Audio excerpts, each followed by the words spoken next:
পশ্চিমবঙ্গে বিজেপি সরকারের শপথ গ্রহণের অনুষ্ঠানের দিনক্ষণ ঠিক হয়ে গেল। 8 তারিখে অর্থাৎ 8ই মে যে সমস্ত বিজেপি এমএলএরা জিতেছে তাদের নেতা নির্বাচন করা হবে। অবভিয়াসলি শুভেন্দু অধিকারী হবে এবং 9ই মে সকাল 10টার সময় ব্রিগেড প্যারেড গ্রাউন্ডে শপথ গ্রহণ অনুষ্ঠান হবে। কারা কারা উপস্থিত থাকবে?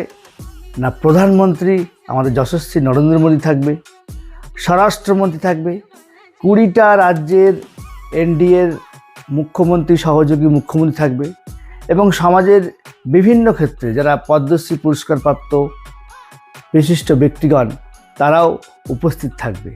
একটা নব সূচনা হবে, পশ্চিমবঙ্গের ইতিহাসে নতুন একটা দিনের সূচনা হবে 9 তারিখে, যেখানে কিনা কেন্দ্রে যে সরকার রয়েছে রাজ্যে সেই সরকার গঠিত হবে, অর্থাৎ